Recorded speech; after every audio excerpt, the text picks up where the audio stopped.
Hi, everyone. Welcome back to another episode of Disobedient. I'm your host, Peter Arena.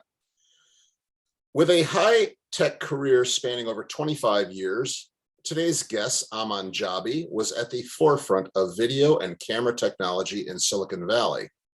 He has co-founded two camera startups.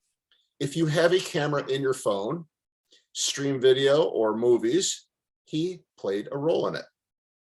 Aman has a bachelor's in electrical and electronics engineering and master's in chemistry from BITS in India, a master's in electrical engineering from Penn State University, and studied computer science at Stanford University.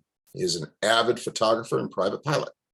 As a lover of liberty, Aman arrived in the US in 1988 in search of a free society and now resides in Big Fork, Montana.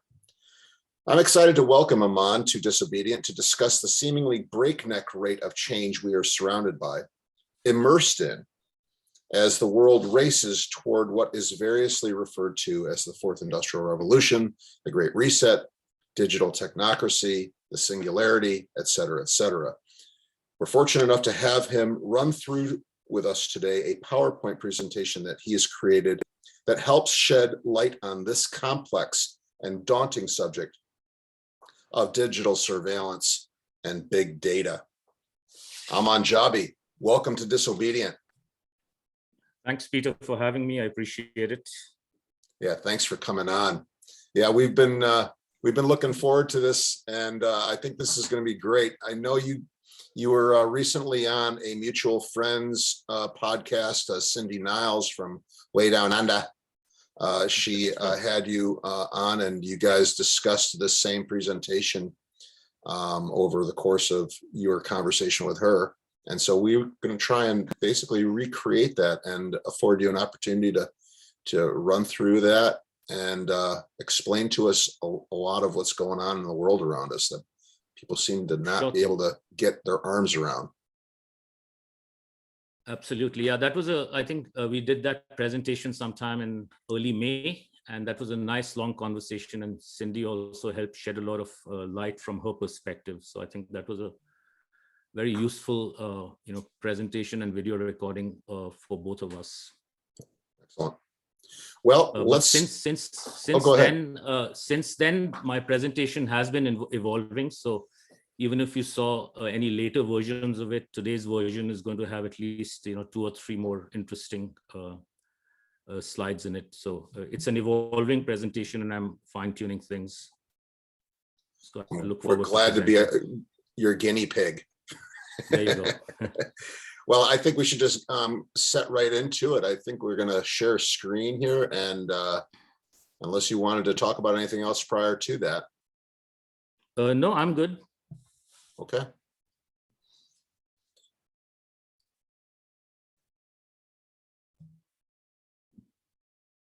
So do you see the screen up? I do. Okay. So the title of my talk is Facial Recognition. Is it a digital identity, or is it about a digital dictatorship? And what I'm going to do is to try and keep it very simple. It's a complex subject. What I'm going to do is introduce what is facial recognition, how it has been sold to us as a society. From there, I'll kind of show some visuals and discuss how cameras are being installed all over the world, and how cameras and social credit scores are being used in China to give context on what's coming here or what is already here in the West. From there, we'll kind of switch over to talking about specifically the digital identity and how it relates to a new financial system and how it's going to be used to control human beings in society. And from there, I'm going to show you what's happening locally in Northwest Montana, and pretty much it'll be what's happening everywhere in the country, in the United States. And in fact, the cities are even in a worse situation. And then I can discuss what I've been trying to do in Montana and how much success I have been able to make or not. And we can talk about solutions locally after that. So I'm going to start my presentation now. Excellent. So how does facial recognition work? There is, if you have an Android or a an iPhone, typically there's a 3D camera inside the front of your phone, and it projects an invisible pattern of light onto your face. And that pattern gets distorted, and the distortions from that pattern are captured by an IR, infrared camera. And then that is uniquely determines a fingerprint of your face and then matches it to what's stored on the phone. If you're outside, external facial recognition cameras will use a similar, a fingerprint of your face and compare it to millions of images in seconds in order to identify that it's you. So that's how facial recognition works. And obviously the benefits that have been sold to us, are basically the carrots. We're given carrots in technology. And that's actually, Cindy had actually suggested I use the carrot terminology when we first spoke a few months ago. So we've been given carrots over the last 20, 25 years with, subsidized phones, cheap computers and stuff. And it's usually for our convenience. And so is facial recognition technology on our phones. It unlocks our phone. We don't have to type in any numbers. And it's also for your safety and security. It's to catch the bad guys. And, there's pressure from, governments to go and allow facial recognition technology for the feds, for the local police force, for the CIA and FBI in order to catch the bad guys. And so that's how they are ushering it in, right? But by the time we are halfway or even 70% into the presentation, you will see that the sticks are coming. And these sticks are going to be worse than an Orwellian society from 1984. So everyone should be very aware what's happening in their, in their towns and neighborhoods with respect to the installations that I'm going to show you soon. So in China, Big Brother has already met big data, and facial recognition is used to directly control people, and that is through a social credit system. And I was in China just 2.5 years ago in 2019 fall, and it's unbelievable how many cameras and sensors are installed at every intersection, every pole, inside and inside buildings, outside on the streets. There are license plate readers, there are lane detection cameras, there are people counting cameras, there are face recognition cameras. There is not a single place you're not being watched. And here's an example, in a railway station or a subway station, the cameras are identifying people and they are, logging where you are, who you are with, and everything else. So they already have an app in China for the last few years where they have the social credit score, and this directly controls your behavior and compliance and how the government and Big Brother wants you to behave. So if you don't comply or don't behave the way the government wants you to, your social credit will fall. You'll be denied, tickets to the subway. You'll be denied going out to restaurants and whatnot. So this is a way to, make people comply according to a certain way in society. So over the last few years, there have been a lot of documentaries in Western media, and the narrative is always that privacy and freedom are dead in China, right? And also the social credit system that's already there, it's used to control people. And implicitly, all these documentaries say that we are free in China, and that, oh yeah, we have cameras and we have facial recognition, but it's only to catch criminals and terrorists. And of course, they don't say that all Americans by default are going to be defined as terrorists if they aren't already. So this is the narrative. But in reality, what is not said, there was a report published in February of this year. The number of cameras per capita in the United States is greater than in China. We have 50 million tethered cameras, surveillance cameras tethered to the internet for 330 million people, compared to 200 million cameras in China for about 1.4 billion people, right? London in the UK is ranked number 3 in cameras per 1,000 people, right? So the infrastructure is already in place in the West. It's been switched on. It is expanding.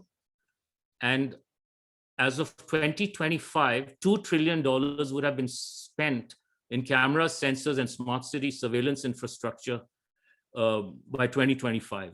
It is estimated that by 2030, and that aligns with the Agenda 2030, the number is going to be $7 trillion. So just think about that for 7 billion people. So that is what is happening in the world. So back in March 2020, when COVID was announced and everyone was locked at home and sitting in quarantine, and the television was, blaring all sorts of fear narratives, they were installing cameras and sensors and smart lights and smart poles all around the world. And this report from February has estimated that by the end of 2022, there will be 1 billion tethered surveillance cameras connected to the internet watching human beings. And these are not just surveillance cameras, they are really about data collection, 24/7 real-time data collection. And if you take cameras which are not tethered, which are not surveillance security cameras, it's going to be over 20 billion data collection cameras watching 7 billion people in the world before the end of the year. So take a minute to digest that on what is happening in the world. And this is not to catch, the bad guys. So in the old days, when you had surveillance cameras, you had human eyeballs monitoring the situation in front of screens. But this is so over. Today, what we have is artificial intelligence, smart security guards that are watching us at every moment. They're watching us, they're analyzing us, they are logging, they are learning, and then they are scoring. And this feedback loop goes 24/7 wherever there is a camera. So no humans are necessary anymore. And so if people think that, banning facial recognition in a certain state or a certain city means anything, it does not. So when are we not alone? Pretty much never. You're being tracked everywhere all the time, even in your homes, and I'll show you how. So I'll just switch to something called a Panopticon, right? It's a circular prison. And this is a photograph of a Panopticon from Rhode Island in the late 1920s. And if you notice, all the prison cells are in a circular pattern. And in the center is this tower with the prison guards. So they can see all the cells whenever they want. But today, we are living in a digital Panopticon. We are being watched by cameras that have computer vision, and combined with artificial intelligence in the cameras, combined with the cloud, we are being watched and we are symbolically in this digital prison. While the four walls haven't been erected around us physically, symbolically and practically, we are in this prison and we are being watched all the time. Our current conversation is being watched, our face movements are being recorded, our eyes are being tracked, our audio is being recorded and analyzed, and this video is also being recorded on Zoom servers. And we are being scored in real time as we speak. And here's a picture of a teenage girl who was asked to draw a symbol of the Panopticon, and that's what she drew. So it's very accurate. Aman, let me temporarily interrupt here. Sure. So I think one thing for the uneducated like myself, when they see this, it seems as though there's no, how is it that they're storing all of this data? It seems like there's just heaps and heaps of digital information. How does it get accumulated and stored and or disposed of? So this is a good question. They don't store all the video. What they do is, these cameras are pretty smart. So they have a processor in the cameras, and it's, they have what they call edge computing. So before the relevant data is sent to the cloud, the videos and images are analyzed initially on the camera. And so what they'll do is, they don't have to send every frame. Like, for instance, video is at 30 frames per second. They don't have to send every frame. All they have to do is send the key elements of that video. So they know who it is with the facial recognition. So they'll send my name, they'll send Peter's name, they'll send timestamps, they'll send key information in text or in some sub images which are relevant, which they want to record and score later on a blockchain. So that's how they do it. So you don't need that much data. In fact, for a typical video stream, let's say a video stream is 1 gigabyte, you need only about 1,000th of that to get all the relevant information stored in the cloud and then onto a blockchain. Does that answer your question? Yeah, that helps a lot. Thanks. Okay, so I'll continue. So in the last, 5 or 6 years, there was this terminology, the Internet of Eyes, that was making the rounds of venture capital. And literally, I was kind of scratching my head, why are they even using this term? But everything is piecing together over the last few years. And here you'll see, pictures of, things that I've captured or, pulled out from the web of cameras everywhere that they are watching you. Traffic intersection, there are autonomous driving cars, regular, modern cars have between 8 and 16 cameras. A high-end car has that many cameras, both looking inside and outside. You have face recognition cameras on streets. You have cameras in space. You have drone cameras. You have license plate readers. You have cameras looking at you from inside your car, doing face recognition. You have cameras at airports and subway station, just name it, in your office building. So the Internet of Eyes is really, very telling. And even at home, you are not in a private zone. Anybody who's using technologies from any of these companies, they're all collecting data, and whenever your devices are on, they have the ability to watch you, watch your face, watch your emotions, log you. And so if you think your camera is off, most likely it isn't. You're being recorded, or at least aspects of you are being recorded and then sent to the cloud and onto a blockchain. So be careful of what technologies you sign on with. Even if you have a Ring camera for your home security, that Ring camera is not only doing face recognition and identification of every human being who enters your house, learning about everybody's habits, it's also tracking all your devices at home on a wireless mesh network. So it can track the location and movement of all devices which are on your Wi-Fi system.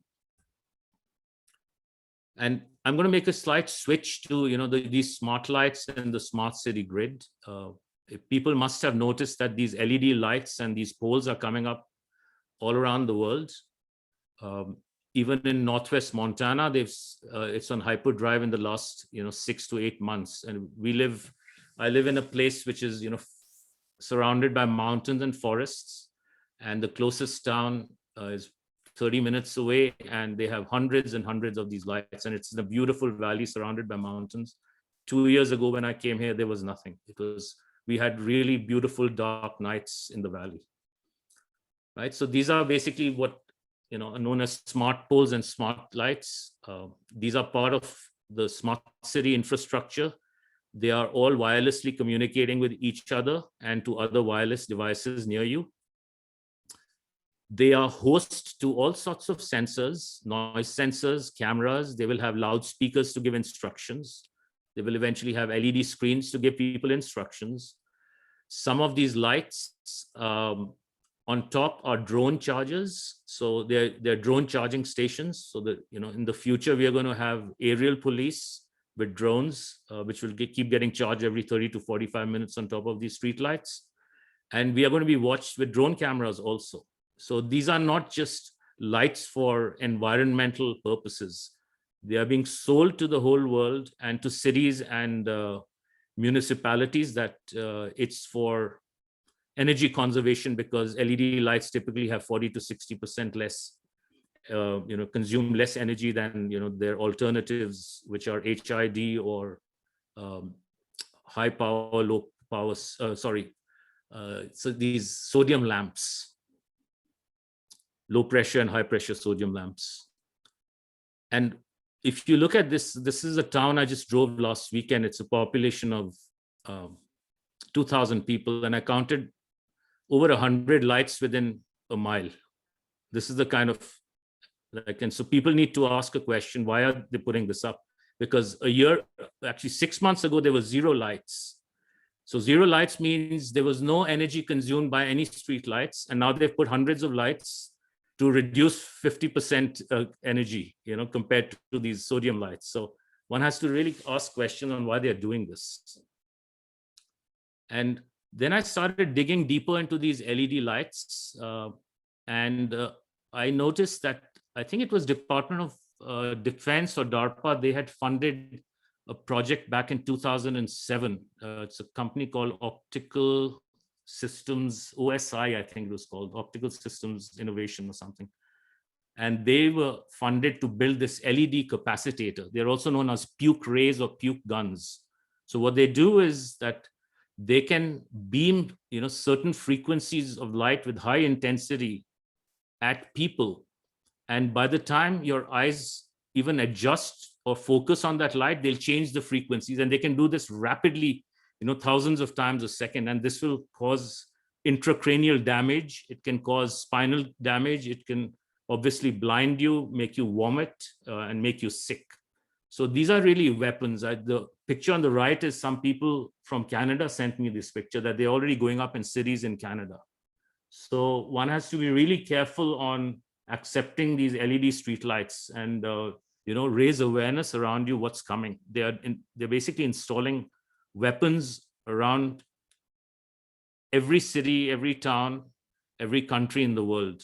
And these are going to be used against humanity. And they've started turning them on.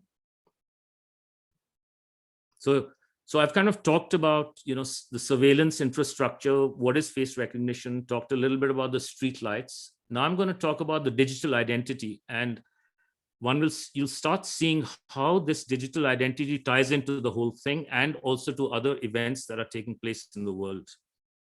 So the World Economic Forum, they published a paper about 2.5 years ago, and I saw this picture and things started to kind of fall in place immediately. So they want to have a digital identity, and they call it a new chapter in the social contract. It's a social contract that I don't think any human being signed up for it. No country has signed up for it, but they are planting it on everybody. And they want every person, everything, every device, and every entity in the world to have a digital identity. They're going as far as having digital IDs on trees and crops. So anytime you want to access, say, healthcare or food, or you want to travel, you want to do e-commerce, you want to log into your internet and go to a social platform, whatever activity you want to do, you need to have a digital identity. And how will that identity be authenticated? It'll be done through your face, because facial recognition is the simplest and most non-invasive form of biometric authentication. And this face recognition will unlock whatever access you need. However, it's really key to understand that your face and face recognition and identity will be linked to a new type of financial system. And that financial system will have 3 components that I have been able to uncover. One's going to be carbon credits, your social score, we talked about that, and then your status with respect to injections and boosters. And so this is going to be a new financial system that's going to be all about behavior and compliance. And it's going to be a digital currency. It's going to be what they are calling it a central banking digital currency. It may be used with different names in different countries to start with. But everybody needs to understand that what is being built through facial recognition and your digital identity is really a digital prison. Because by default, you'll always be in this prison. And in order to do anything in life, to access anything in life, you will have to unlock that access through your face, which is linked with a highly toxic and compliance-based financial system. I just want to interrupt here, whether it's intentional or not. It almost, with this circular arrangement, is reminiscent of that Panopticon setup. Precisely. It's basically telling us you're going to be in this digital prison. And whenever you want to kind of step out of that prison, you need permission through your face, and your face needs to have enough credits through your behavior and compliance. So it's a very telling diagram that they made. So how is this going to be actually implemented? In the world of cybersecurity, there's a protocol called Zero Trust. And so you'll see ZT, and sometimes you'll see ZTNA, which is zero trust network access. So by default, we are moving, there's a paradigm shift from implicit allow to default deny. And so for instance, in today's world, when we log into the internet, we put in our password, and once we are in, we can pretty much access most of our applications or web browsers and play video games, whatever you want to do. However, the new form of zero trust protocols is going to be a default deny. That means by default, we don't trust you, and we need to be always in real time authenticating you and what you're doing. So they are actually going to now, you have to identify yourself through your face and a camera initially when you get in. Then for each application, again, you have to go through facial recognition and digital identity authentication. If you're typing an email, they are going to still always assume that you're going to breach the system. So they want to then be capturing every keystroke, every mouse movement, as well as your face in real time. So there's going to be no privacy left. Anytime we are having a video conversation, it's going to be always going through this system. There's going to be no concept of a secure HTTP protocol. They're going to remove HTTPS completely. And so this is the core of this is digital ID and facial recognition. And by default, with this new zero trust network access protocol, your entire world, every day, every minute will be about unlocking these locks. So it's an inverted prison. You may be walking around and there may not be four walls around you, but you have to keep unlocking everything all the time. And so this is the world we are going to be entering. And I'll give you an example of how zero trust is going to be used for, say, shopping, right? So all the shops with all, are going to be replaced initially with all these, digital LED screens and products. Instead of you picking up the product from an open shelf, you have to authenticate yourself through your face via facial recognition to open any of these doors. So it's called conditional access. Digital ID is about conditional access. And there will be a face recognition camera. It's already come in many Walgreens around the country have already started this. And there'll be a facial recognition camera there. So if this girl has had too much beef in the first 2 weeks of the month, her carbon credits have likely expired, the door won't open. If she's already bought 2 bottles of orange juice for that month, the door won't open because her sugar credits have expired or whatever. So this is the new, financial system is going to be used to train humans on how to behave with every aspect of their life. And at the heart of this is smart contracts with the digital ID. And smart contracts is really a different way of saying, if something, then something else. So it's a conditional access-based digital currency. So IDaaS, I just put a hashtag there. There are companies that are built already, and they are doing identity as a service. So every time every human's face is in front of a camera, there's a chain of corporations from identity as a service to cameras, to the cloud, to blockchain and cybersecurity, making money on your face in real time, all the time. So it's a completely new way of monetizing humans also.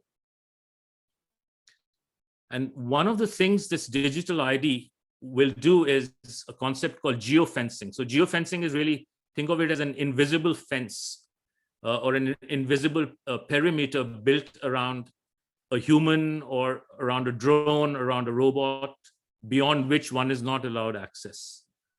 And at the heart of this, again, is going to be face recognition and digital identity. And it'll be used to control your access for movement and many other things, right? So where you can travel, where you can drive and how far you can drive, how far you can walk, who you can communicate with, what you can read, what music you can listen to, who you can email, who you can text, who you can receive a text from.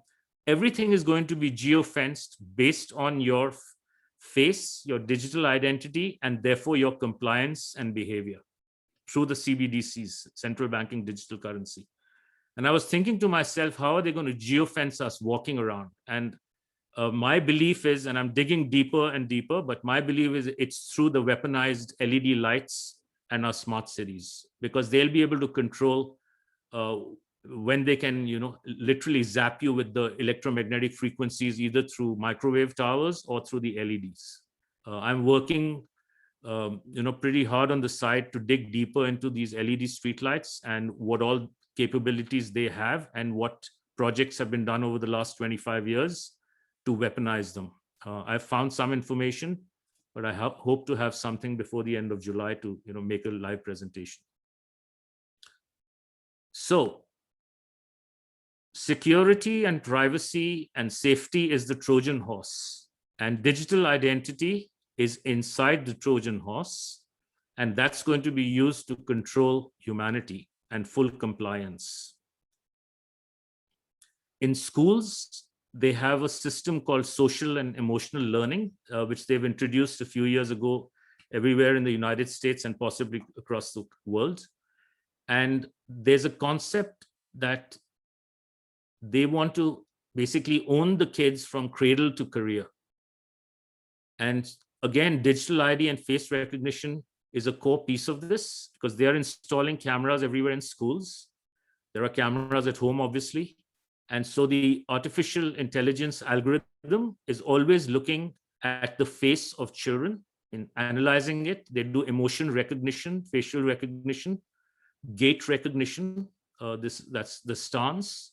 And the algorithm can decide whether the parents are doing a good job, or are they neglecting the child for child abuse. So the artificial intelligence algorithm will decide that through cameras and face recognition. And then, of course, if child abuse is detected, then the child protective custody people can come for your children. Other ways of controlling kids and parents' behavior is through a device called a talk pedometer. This is already in the market. And so when parents are talking to their kids about anything, the AI is getting all the audio and analyzing what the parents are saying, and will be updating their credit scores accordingly. Here's an LED game platform. It's We Play Smart. They have fisheye cameras in them. They're looking at the face of kids. And based on what the AI senses, based on the face recognition, it can modify things on the screen to control children's behavior. And at the heart of all this is a camera and a digital ID. So if people think that cameras are going up in schools for the safety and security of children, like, think twice before you come to that conclusion. It is nothing to do with safety or security. It's for social and emotional learning.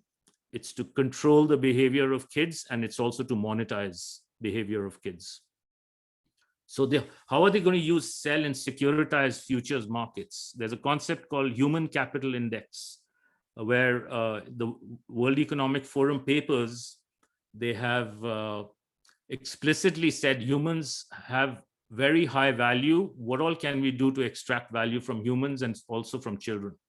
And so this is social impact investing and stuff that Cindy and others have talked about extensively. So I won't go into the details, but I'll give an example of how they're going to manipulate kids with cameras and screens. So they're literally kind of the puppet masters, right? So they can take, for instance, SEL scores from a group of top performers in, say, New York upstate or whatever, and they can combine them with pathways and predictive pathways and bet on them. And they are making these groups, they're called prodigy asset groups. So just like before the 2008 crash, they had all sorts of instruments for mortgage derivatives, and the bankers and Wall Street was betting on all those. It's going to be very similar to that. And then based on the future results of those kids, they can give themselves lots and lots of money. They're going to make even more money from the broken children, because there's going to be intervention. And then after interventions, they can bet on and predict on predictive places that the children will land. So these are all games that are being played right now. And so the emphasis on social and emotional is on management and control. It's nothing to do with learning or knowledge. I've been trying to, I know I have some friends here who teachers at the Big Fork High School, and I've been trying to educate them, because they have said their first reaction was no, it's really good for kids to know their emotions. And so it's all hogwash.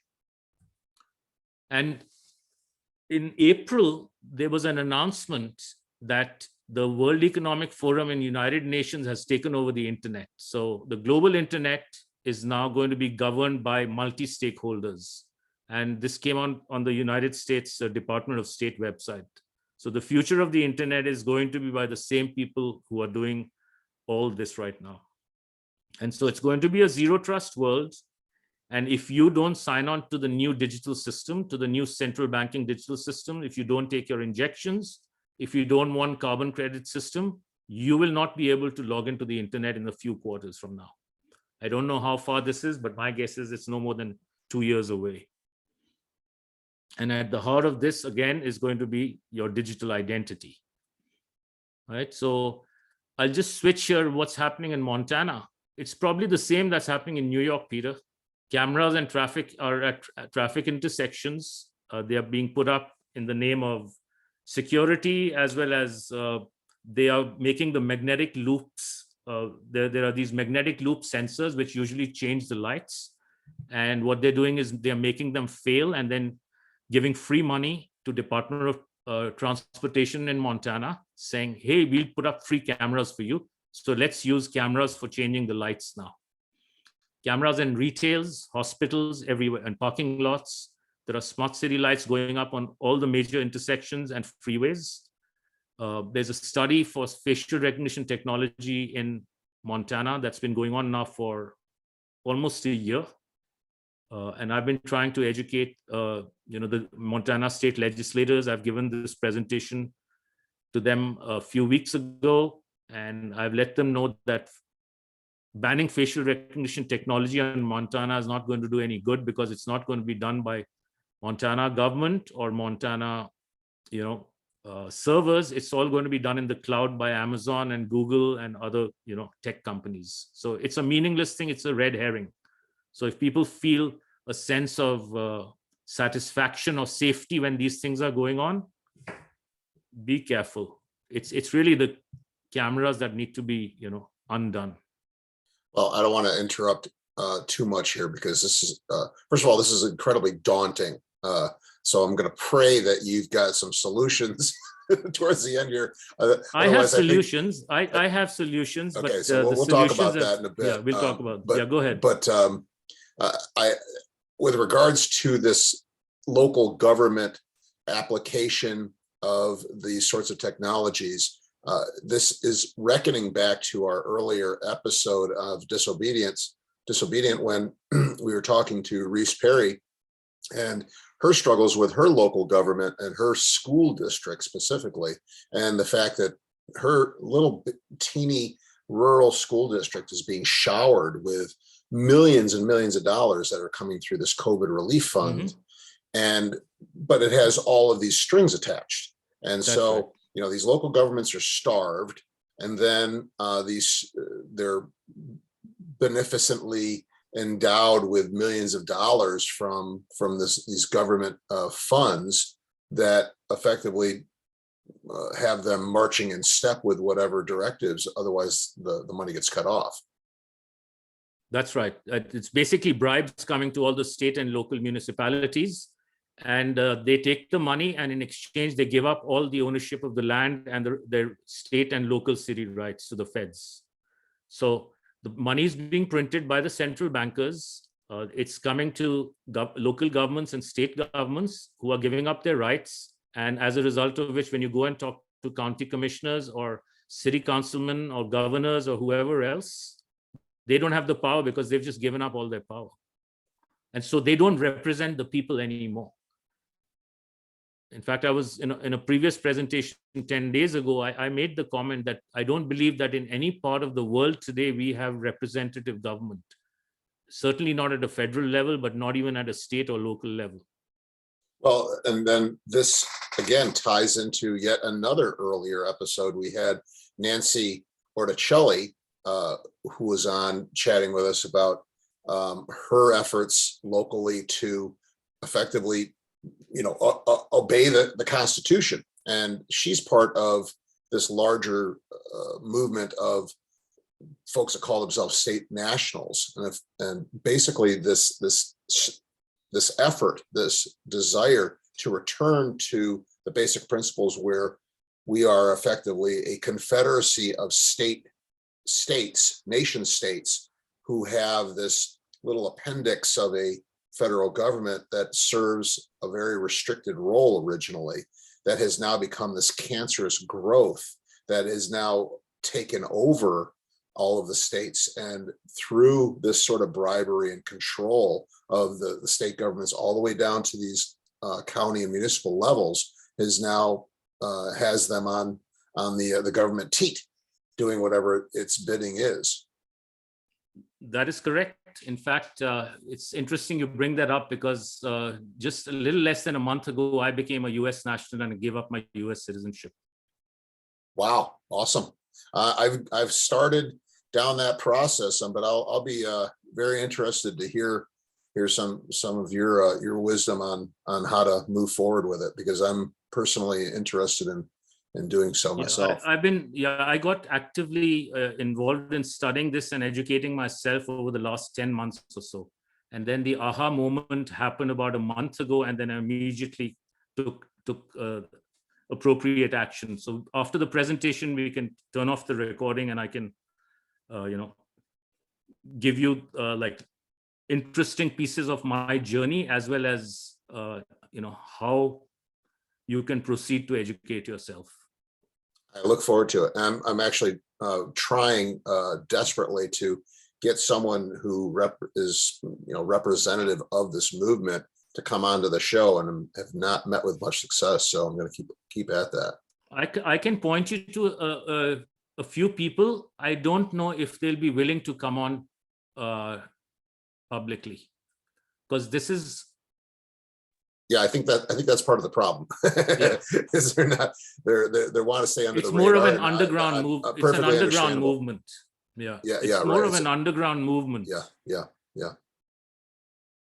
But it's very empowering. So. All right. Well, please continue. All right. So I took some pictures over the last, few months. I keep taking pictures, and here are cameras in Flathead Valley. The area I live here around Flathead Lake is known as Flathead Valley. It has only a population of, 130 or 140,000 people in all the towns combined, and in hundreds of square miles. But we see smart city lights, and we see microwave towers hidden inside fake trees on ski slopes, and we see microwave towers all over the place.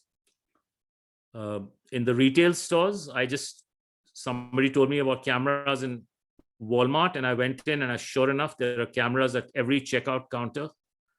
There's 4 face recognition cameras at the foyer. So by the time you enter the store, they have your face footprint, and you're going to be tracked every square foot inside the retail store. And they're all over Costco, Walmart, Best Buy. Just go to any store. In the parking lots, they have these cameras, which are basically a parking lot Panopticon with LED lights. This is 5 cameras as you enter another door. So and then every few feet, they have face recognition and other cameras on top tracking you.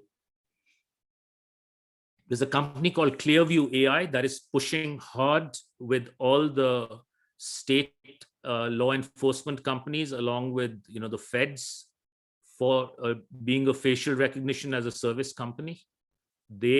End of last year, they had over 10 billion images. Their goal is to have 100 billion facial images in the next 2 years or so. And so every human will be in its database, and they're going to do minority report style predictive policing. And of course, these agencies will be the stakeholders, which is really Big Brother and artificial intelligence. Behind this company was a neocon during the Bush era, Richard Clark, and a big investor in the company is Peter Thiel.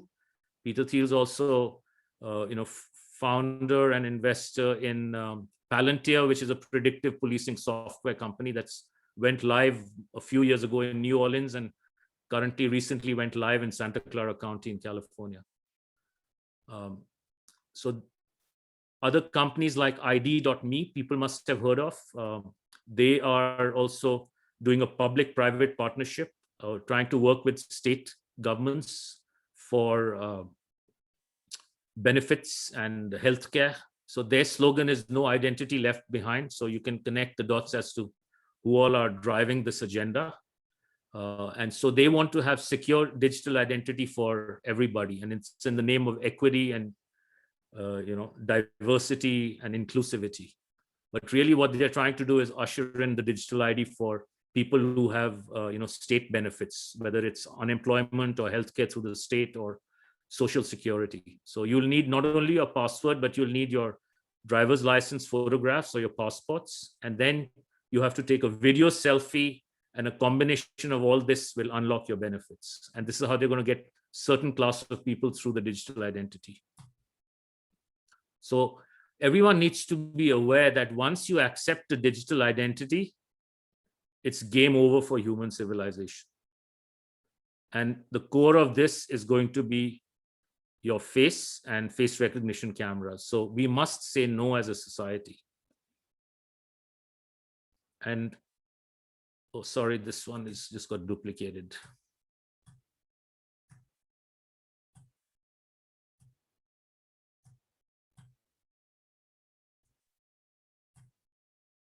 All right. So a couple of months ago, I was watching a video from the World Economic Forum, and Yuval Harari, who was a professor at the Hebrew University, and he's written a book called Sapiens. He was giving a talk at one of the Davos forums, and he had this slide called the danger formula, where B times C times D is A. B is the biological knowledge that the AI has. C is the compute power, which is all the compute stuff on servers. This is unlimited. And D is the data they have on humans. And once they have this, it's the ability to hack humans. So with respect to data, they want to sensorize everything.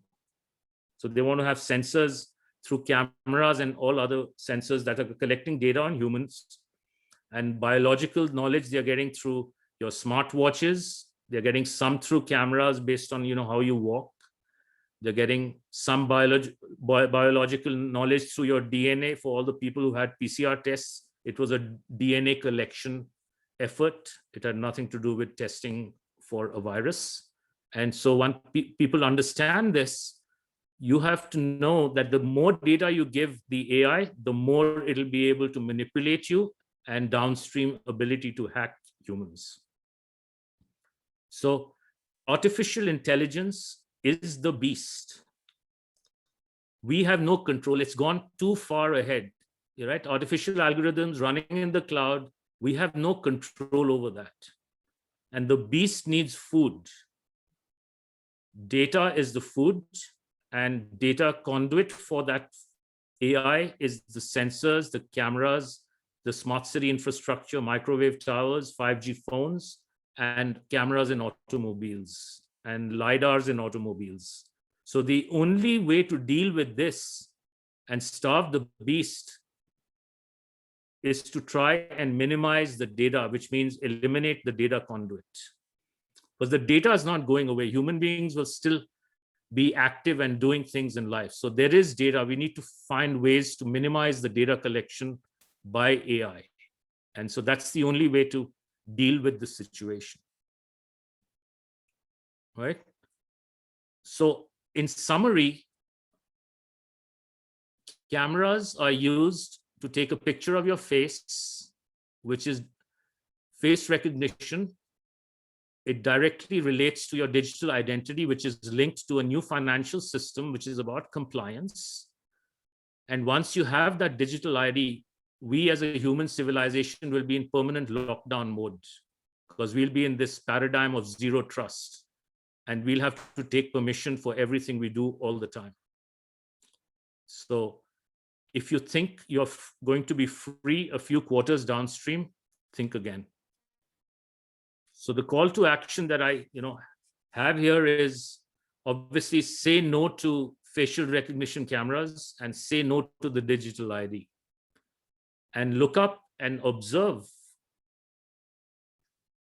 the private companies through the guise of private-public partnerships, or P3, are putting up all this infrastructure of 5G microwave towers, smart city lights and cameras. They do it incrementally, and they do it at night Most of the time, people won't even see construction going on in your.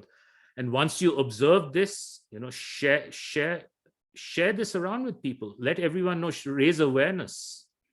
And parents in school, take action. If you care about the future of your kids, if you want them to grow up happy, healthy, and as individuals, these cameras are not good for them. They're going to be used to manipulate children and to make money out of children. So go to the schools and have the boards take them down and ask the question, who installed, authorized it, and funded these smart city infrastructures of surveillance and more? And I know I have the answers to that, but I'm trying to go up all the way up to the Attorney General of Montana. In fact, I'll be calling him after our conversation. So I think everybody needs to start screaming at the top of their voices that we did not ask for these monstrosities. We don't want them. And this is going to be the death knell of human civilization. Right? So what is being built around us everywhere in the world, and certainly in the Western countries, are silent weapons that are being pointed at us. At some point in time, the final switches are going to be turned on. Many switches have already started getting turned on. But finally, once all the switches are turned on, it'll be checkmate for humanity. And that concludes my presentation, Peter. Well, I'm a bit speechless, and that's takes some doing to make me speechless. I have a few questions here because I've done a few of my own little solo podcasts where I am thinking about things and trying to pull the various threads of all this together to try to understand it better. Okay. And one of these facets of this unfolding digital surveillance grid, this AI brain that I want to understand a little bit better is its energy demands. And I am of the opinion that we are walking steadily into a much more energy constrained world. Now, a lot of people seem to not believe that, but I still, maybe too doggedly and perhaps foolishly, hold on to the I don't like to use the word belief. I abide by and subscribe to the peak oil theory, which is not really even a theory. It's an observation, as Jim Kunstler would say. It's an observation of the circumstances that take place either in a small place in the form of a single oil well or gas well, or it can be extrapolated out globally. And what we see is a rapid rise and then a leveling off, and then ultimately a decline in the rate at which oil or gas can be extracted from the earth. And what people seem to misunderstand is the fact that once you've reached the peak, you've only used half of the amount of oil that's ever available to you. So you still have an abundance of oil. You just have an ever decreasing rate of extraction with which to pull it out of the ground and make use of it. And I then dovetail that idea that we are now breaching over this peak in oil and gas production globally, which is the master resource on this planet, whether we like to think of it or not. And that is, I look at things like cryptocurrencies, for instance, and I think cryptos are emblematic, at least, of this kind of digitization, this electronic transfer of information that is then codified and tokenized and turned into something that becomes of value and is transacted, and so is emblematic of what you've been describing to us. And they, as you know, are very energy intensive in the quote unquote mining of the cryptos. And people are up in arms in it because they're like, well, you're resurrecting these coal burning fire plants in my community, and I don't want that. And just so you guys can mine your cryptocurrencies. And so are we looking at a rollout of a global surveillance technology that is massively dependent upon something that might not be there for it to utilize? So I think those are all excellent questions. To be honest, I stopped doing my research on oil stuff a few years ago. And there was a reason for that, because I sensed this almost fake and artificial forced move towards electric vehicles. Mm-hmm. So I kind of stopped my research there. Now that you've asked those questions, I'll dig deeper as to what you're talking about in terms of the peak has been reached. With respect to cryptocurrencies, I haven't written any software or developed any hardware on crypto in my career, but it should be fairly easy for me to dig deeper on that. I suspect, I don't have any proof yet, but I suspect through connecting dots that there are all these narratives about energy, too much energy or energy conservation, which are designed along with the whole climate change, global warming agendas to take us into the wrong direction of thinking. So I personally believe, I mean, given the number of servers that companies like Google and Amazon have, like 7 years ago, I think it was announced that Google had reached the 1 million server mark. 1 million servers. They don't care about energy conservation, right? So they don't. So yeah, it really, all goes under the wire. Are we really Nobody short pays on attention. energy? Yeah, are we nobody's really paying short attention. on energy? Yeah. When they want to use energy, then there's no problem. It's just, I think the narratives is the fear mongering going on so that they can keep pushing their electric vehicle agenda. And this electric vehicles, I haven't talked about that, but once we are at level 5 autonomous driving, which is fully autonomous driving, and once we have electrical vehicles, they'll be one of the perfect ways. They're going to serve multiple purposes. Number one, they are going to be, eyes on wheels. They have lidar, radar. They have cameras. The next generation of electric vehicles by 2025 and autonomous vehicles, they're going to have between 16 and 24 cameras. So they are mapping the world in real time.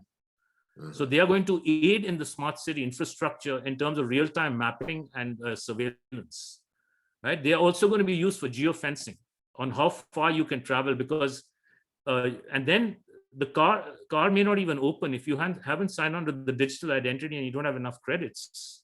So all this electrification is tied to the digitalization. I don't believe there's a lack of energy intuitively.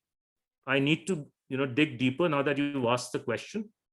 I can't be certain of it, but I think intuitively, I don't believe we have a dearth of energy in the future. Fair enough.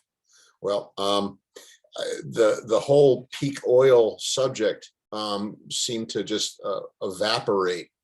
For a while there, it had some momentum. I want to say in the early 2000s, maybe around 2005, 2006, there was this belief among some of the guys who were in the know, as it were, guys who were retired petroleum engineers who, with their retirements safely in place and not worried about their jobs, were, quote unquote, spilling the beans and saying the things that they couldn't otherwise say.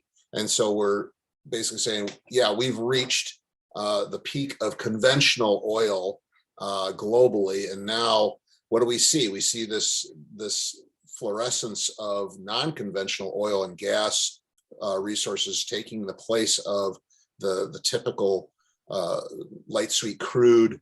I don't want to go into the weeds on this, but the word amongst people who are still abiding by this worldview is that we're now reaching the limits of even the non-conventional fossil fuel resources to supplement and offset the losses in conventional sources. And so now we are going down the backside of this slope. And it is, I think, more than coincidental that all of these things are now converging. You have this massive financial chicanery that's taking place with these central banks, and then the imposition of these lockdowns and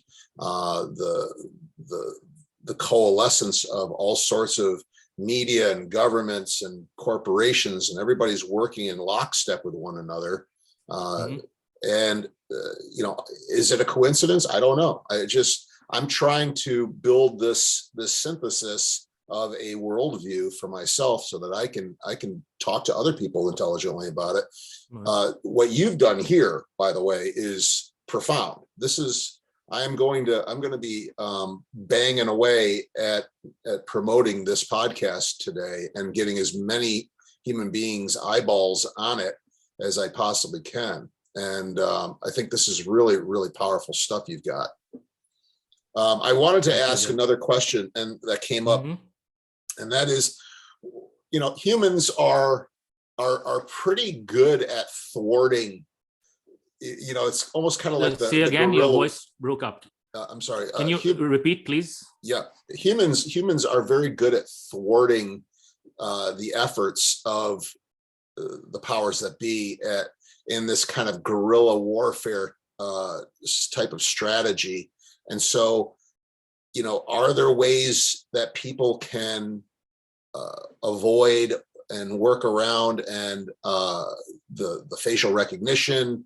And do you see effectively people, it comes down to, is there a guerrilla movement on the part of people to literally take these things down? Are there people out there who are in either clandestine or in some sort of formalized way saying, what, we got to get out there and yank these things down off the ground? And not that I'm promoting that, of course, it's private property. My God, we don't want to talk about that.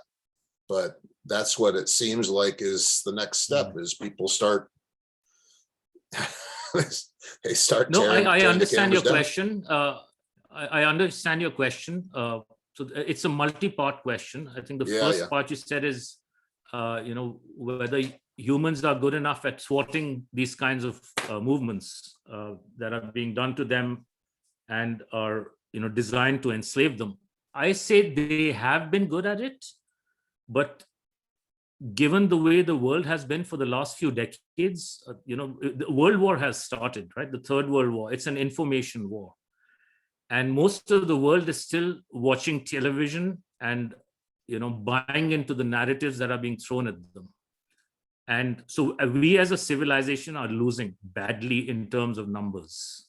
Even though more people are waking up at a faster rate than I think the AI had expected, it's still not enough. We haven't reached anywhere near critical mass. We need to reach critical mass as a civilization and as within countries and states, and more so in communities, before we can, have enough awareness and stop these things and even reverse them.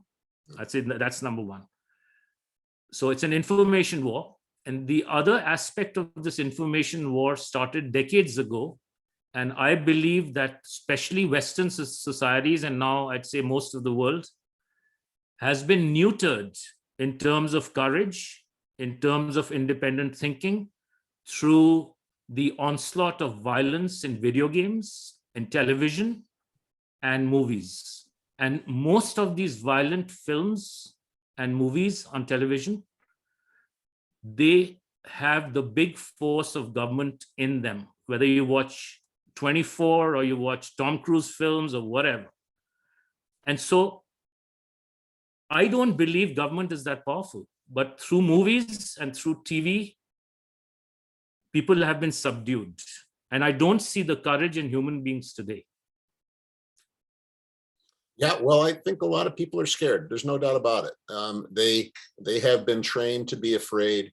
Whether it's a paper tiger or not remains to be seen. But there is a lot of this kind of Potemkin village effect on the part of governments, where they want to present this facade of strength and invincibility and omniscience and omnipresence that may in fact only be a ruse.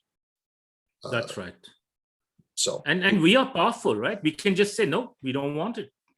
All we have to do as a local neighborhood says we don't want a single LED light on our roads, and we don't want a single LED light in our downtown. That's it. End of story. We don't want a single camera. Yeah. Well, they've done a pretty good job of convincing us of the carrots in order to swing the stick at us. Right. So that this whole idea, and that was another point I had made in an earlier episode, was that it seems as though the one paramount objective of people, the one delineating variable for them is safety. This idea of personal safety seems to be the one thing. So as long as I consider myself to be safe, whether it's financially safe, physically safe, then I'm going to abdicate whatever freedoms I may perceive to be, Lost. previously endowed to me. Right. Pardon. So it's a big subject, and we're just starting to sink our teeth into it here. So it's really hard to kind of close. But if you can give us some closing words here, whatever's kind of percolating to the top, Aman. So what's being done in the world is blasphemy, and it is tyranny to the max that I can even conceive of. All the books I read in my life, all the tyrannical related movies I've seen in my life, what's coming is going to be a lot worse than anything that I'd imagined. But we can say no. We can empower ourselves by getting aware of what's going on, sharing that awareness, and just say, no, we are not going to accept this. We are not having it. And we are going to not enter this new matrix, which is going to be, I believe, the final matrix. So I think there's going to be some of us that are going to get through this. It's going to be really hard. There's going to be large populations of people in the world that are going to die in the process. However, I think there will be some people who will get through this alive and without entering this matrix. And the more people that do, the more danger the new matrix will be in. Yeah. Well, then, Wolverines. That's all I can say. We've got to coalesce around a grassroots resistance. And like you say, absolutely. What was I had Trisha Lindsay on, and ended up calling the name of her episode compliance equals complicity. And that's basically what it is. If you are compliant, you are complicit. And that's right. It's this resistance individually and collectively that's really ultimately the nut that has to be cracked. Well, Aman, thank you so much. Like I say, I'm going to get this out to as many people as I possibly can. And I am very, very grateful for having had you on today. And I hope that we can catch up again sometime down the road and revisit this and talk about new things as well and see how things are going.